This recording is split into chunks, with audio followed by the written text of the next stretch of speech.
राधे राधे। जय श्री कृष्णा। आप सभी प्रिय श्रोताओं को उत्पन्ना एकादशी की बहुत बहुत शुभकामनाएं। आप सभी के जीवन में भगवान लक्ष्मी नारायण की कृपा सदा सर्वदा ही बनी रहे। हे प्रिय भक्तों, आज आप श्रवण करेंगे उत्पन्ना एकादशी की बहुत ही पावन सुंदर व्रत कथा। तो आप सभी से अनुरोध है कि इस कथा को पूरे भक्ति भाव और प्रसन्न मन चित्त से पूरा अवश्य सुने। हे प्रिय भक्तों, आप सभी कमेंट बॉक्स में भगवान लक्ष्मी नारायण की जय लिखना बिल्कुल भी मत भूलिएगा।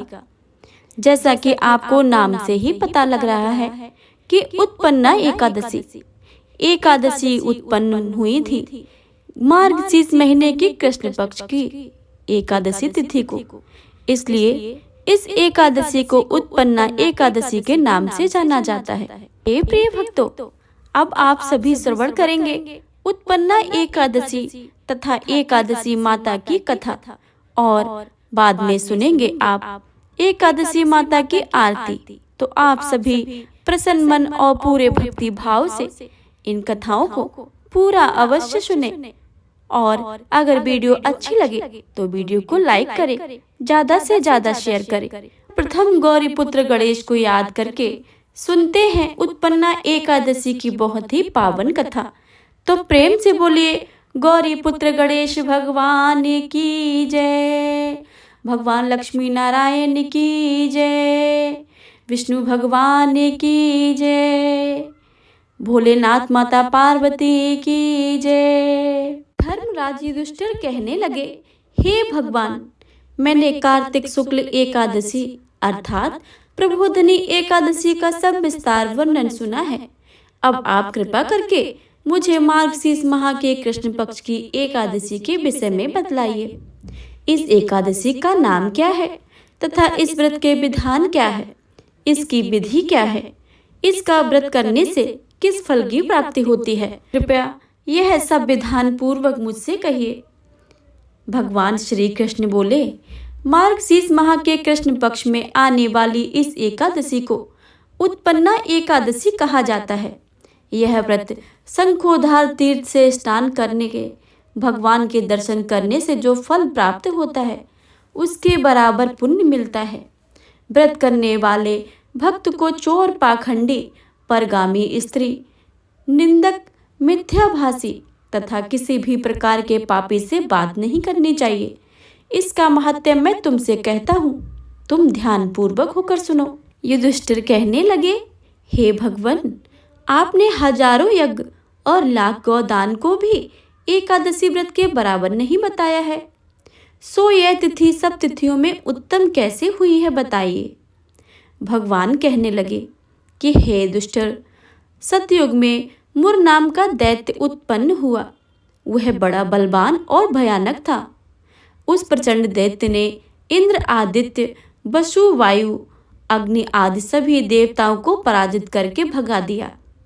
तब इंद्र सहित सभी देवताओं ने भयभीत होकर भगवान शिव से सारा वृतांत कहा और बोले, हे कैलाशपति, मुर दैत्य से भयभीत होकर सब देवताओं मृत्यु लोक में फिर रहे हैं।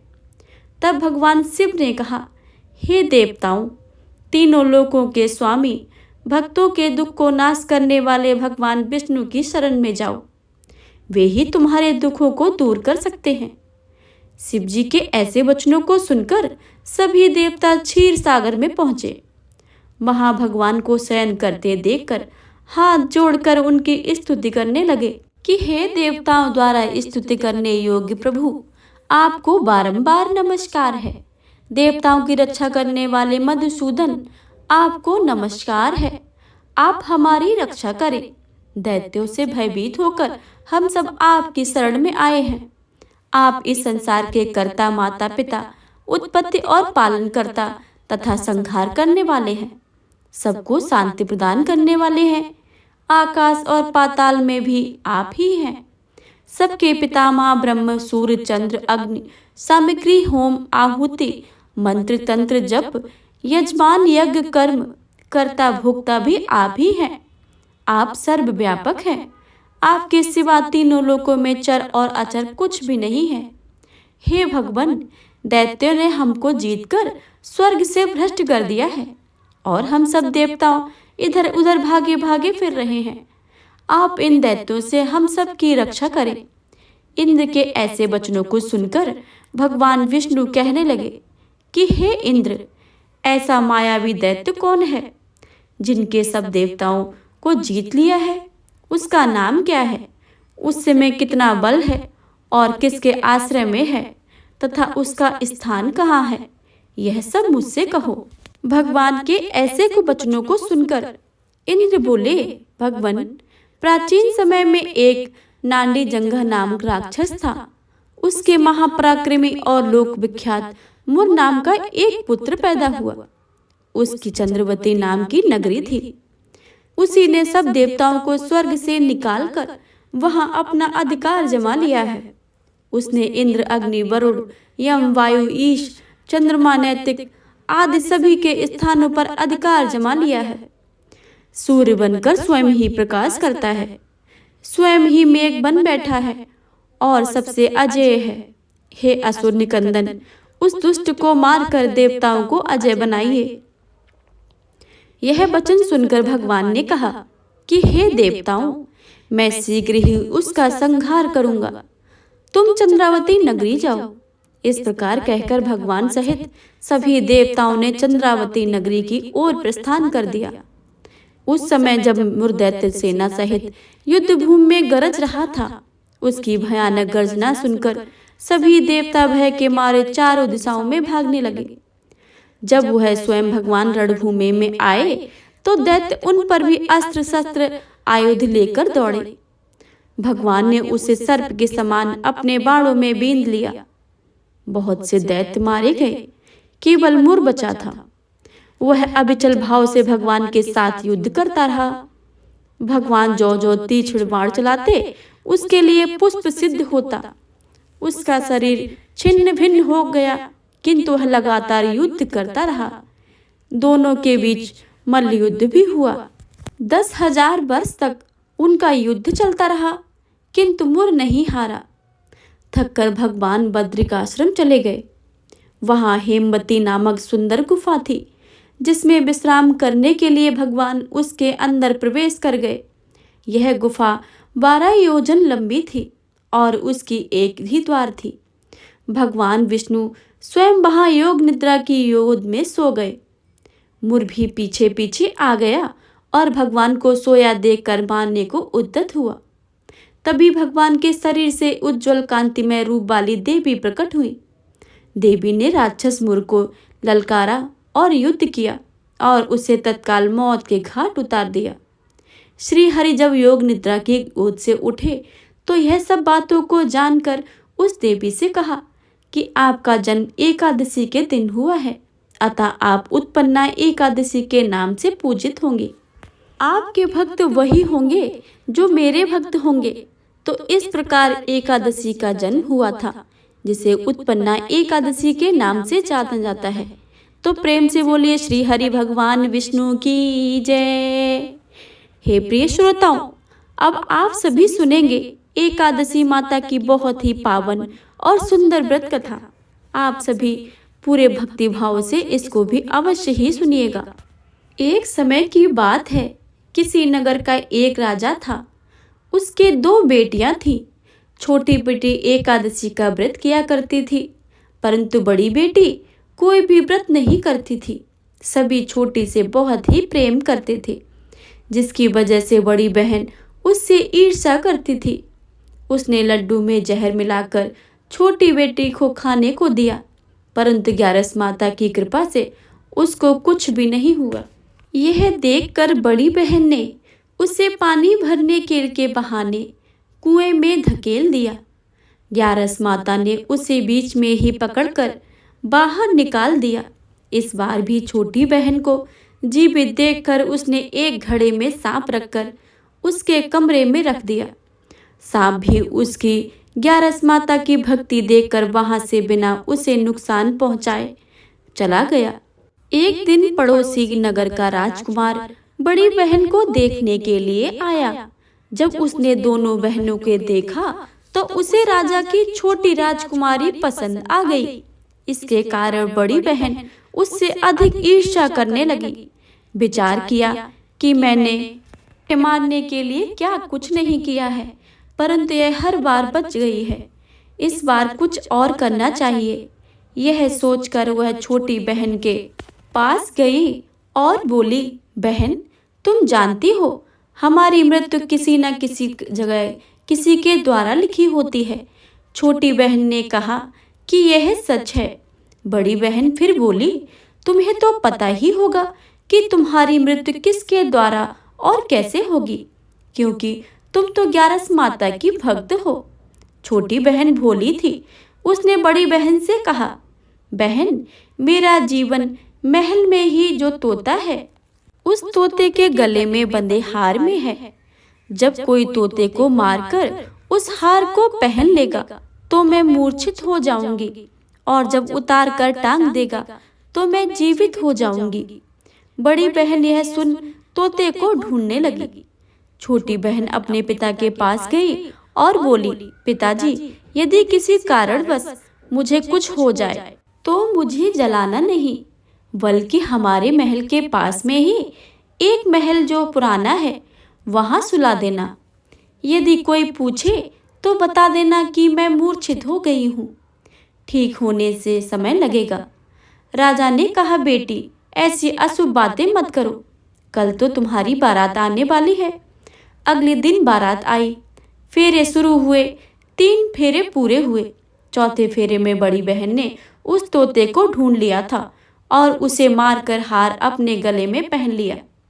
हार पहनते ही छोटी बेटी मूर्छित हो गई। राजा ने भी अपनी बेटी के कहे अनुसार उसे अपने पुराने महल में सुला दिया और एक पहरेदार बैठाकर उसे कहा कि बिना मेरी अनुमति के कोई महल में न जाए। कुछ ही पल में बड़ी बहन पिता के पास आई और बोली, पिताजी, छोटी बहन को सुन मुझे बहुत दुख हुआ है, परंतु घर आई बारात को खाली हाथ लौटाना अच्छी बात नहीं है। आप चाहें तो मेरी शादी राजकुमार से करवा दें। ईश्वर की इच्छा के आगे हमारा कोई वश नहीं होता है।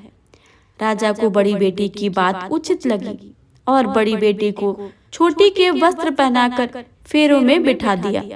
राजकुमार ने देखकर कहा, यह मेरी दुल्हन नहीं है। मैं कैसे विवाह कर सकता हूँ, क्योंकि यह मुझे नहीं है जिसके मेरे साथ 3.5 फेरे हुए हैं। जब वह बोलती तो मुझे मुख में फूल झड़ते।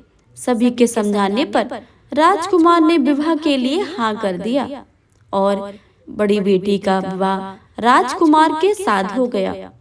विदाई के बाद जब सभी बहू को लेकर अपने महल आए, वहां बहू की अच्छी प्रकार से स्वागत किया, लेकिन राजकुमार ने उसे बात तक नहीं की और न ही उसके हाथ का पानी तक पिया।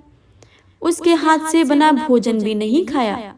राजकुमार ने मन में विचार किया, आखिर मेरी पत्नी के साथ ऐसा क्या हुआ है, इसका मैं पता लगाकर ही रहूंगा। दुखी मन से एक दिन राजकुमार घोड़े पर बैठकर शिकार के लिए निकला। घोड़ा वहीं जाकर रुका जहां राजकुमारी की अधमरी लाश को रखा था। अचानक घोड़े के रुकने से राजकुमार ने सोचा, कोई कारण तो है जो घोड़ा यहाँ आकर रुका है। वह घोड़े से उतरकर पुराने महल की तरफ गया। वहां खड़े चौकीदार से पूछा, यह महल किसका है? वहां एक खाट पड़ी थी। खाट पर कौन सो रहा है? तब चौकीदार ने उन्हें सारी बातें बता दी और कहा कि वह वही राजकुमारी है जो फेरों के समय मूर्छित हो गई थी। राजकुमार ने सोचा, यह तो मेरी पत्नी है जिसके साथ मैंने 3.5 फेरे लिए थे। उन्होंने चौकीदार से कहा कि मैं यहाँ आया हूँ, तुम किसी को मत बताना, इसके लिए मैं तुम्हें अच्छी धनराशि दूंगा। चौकीदार भी मान गया। तब राजकुमार खाट के पास गया और देखा कि राजकुमारी मूर्छित पड़ी है। और राजकुमार ने बचे हुए 3.5 फेरे वहीं ले लिए और रात को वहीं पर रुक गया। राजकुमारी ने जब रात को अपने पति को वहां देखा तो वह खूब रोई। राजकुमार ने पूछा, तुम अचानक फेरों के समय मूर्छित कैसे हो गई थी? तुम्हारे पिता ने मेरी शादी तुम्हारी बड़ी बहन से करवा दी, जबकि मैंने तुम्हारी बड़ी बहन को स्वीकार ही नहीं किया है। तुम दिन में मूर्छित थी तो रात में तुम कैसे जीवित हो गई हो? और कौन सा राज है, मुझे बताओ। राजकुमारनी ने तोते और हार की सारी बात अपने पति को बताई और यह भी बताया कि मैंने यह बात केवल मेरी बड़ी बहन को बताई थी। यह सब उसने किया है क्योंकि यह मुझे बहुत ईर्ष्या करती है।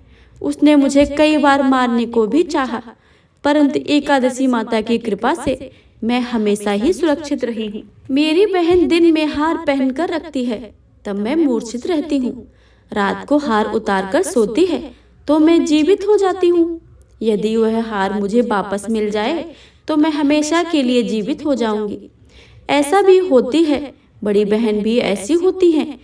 इस प्रकार राजकुमार ने सोचा। अब वह राजकुमारी के साथ दिन रात बिताने लगा। बड़ी बहन ने पता लगाना चाहा कि आखिर राजकुमार रात दिन कहाँ रहते हैं, परंतु पता नहीं लगा सकी। एक दिन छोटी रानी गर्भ से हो गई। वह राजकुमार से बोली, मुझे चाहे बेटा हो या बेटी हो, रात में ही हो तो अच्छा है, क्योंकि दिन में मैं मूर्छित रहती हूँ। एक दिन राजकुमार को किसी काम के लिए बाहर जाना पड़ा। उस दिन रानी को प्रसव हो गया। वह ग्यारस माता को याद करती। ग्यारस माता आकर स्वयं उसका प्रसव करवाती। उसके एक सुंदर पुत्र का जन्म होता है।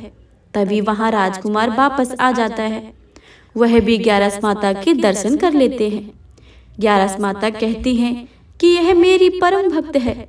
जब तुम्हारा बेटा 5 वर्ष का हो जाए तो जब हार लाकर अपनी पत्नी को पहना देना। देखते ही देखते छोटा राजकुमार 5 वर्ष का हो गया। राजकुमार युवराज से कहते हैं, बेटा मैं एक काम पूरा करके आता हूँ, तब तक तुम अपनी माँ के साथ खाट के पास ही रहना। बड़ी रानी युवराज का पता लगा लेती है और उसको उठवाकर उसके टुकड़े करवा देती है। एक टुकड़ा चक्की के नीचे तथा दूसरा टुकड़ा पलंग के नीचे रख देती है। छोटी रानी को जब यह पता चलता है तो वह ग्यारस माता को याद करती है। ग्यारस माता उसकी पुकार सुनकर बड़ी रानी के पास भिक्षा लेने जाती हैं। बड़ी रानी दासी के साथ भिक्षा भिजवाती है। ग्यारस माता भिक्षा लेने से इनकार कर देती हैं और कहती हैं, तुम्हारी रानी के हाथ से ही भिक्षा लूंगी। तब बड़ी रानी भिक्षा देने के लिए बाहर आती हैं। तो ग्यारस माता बिल्ली का रूप धरकर अंदर जाकर बच्चे के दोनों टुकड़ों को जोड़कर उसके प्राण फूंक देती हैं। बच्चा जीवित हो जाता है। वह बच्चे को लेकर चली आती हैं। फिर राजकुमार अपने बेटे को लेकर अपने महल जाते हैं। बड़ी रानी से कहते हैं, रानी यह बच्चा मेरे दूसरे रिश्तेदार का है। यदि तुम इसे प्यार से रखोगी तो हो सकता है मेरे दिल पर तुम पर आ जाए। तब वह बड़ी रानी उसे बड़े प्यार से रखती है। एक दिन राजकुमार अपने बेटे से कहता है कि बेटा तुम अपनी मौसी से हार मांग लो, हम यह हार तुम्हारी माँ को पहना देंगे। बच्चा जब हार मांगता है तो रानी को याद आता है कि उसके पति ने कहा था कि मैं बच्चे को प्यार से रखूंगी तो वो मेरे हो जाएंगे। यही विचार करके वह हार बच्चे को दे देती है। राजकुमार कहते हैं कि रानी आज तुम हमारे हाथों से बना हुआ खाना खाएंगे। तुम खाना बनाओगे तब तक हम आते हैं। रानी बहुत खुश होकर खाना बनाती है। राजकुमार अपने बेटे को लेकर छोटी रानी के पास जाते हैं और वह हार उसे पहना देते हैं। छोटी रानी जीवित हो जाती है। राजकुमार छोटी रानी व युवराज को लेकर अपने महल जाते हैं और बड़ी रानी को उसके पिता के पास ले जाते हैं और उन्हें सारी बातें बताते हैं। राजा यह बात सुनकर बड़े ही दुखी होते हैं और अपनी बेटी की वजह से बहुत ही शर्मिंदा होते हैं। ग्यारस माता की कृपा से छोटी रानी का घर संसार खुशियों से भर जाता है। तो प्रेम से बोलिए ग्यारस माता की जय। ग्यारस माता जैसे आपने छोटी राजकुमारी पर कृपा की है, वैसे ही कृपा अपने सभी भक्तों पर बनाए रखना। बोलिए ग्यारस माता की जय।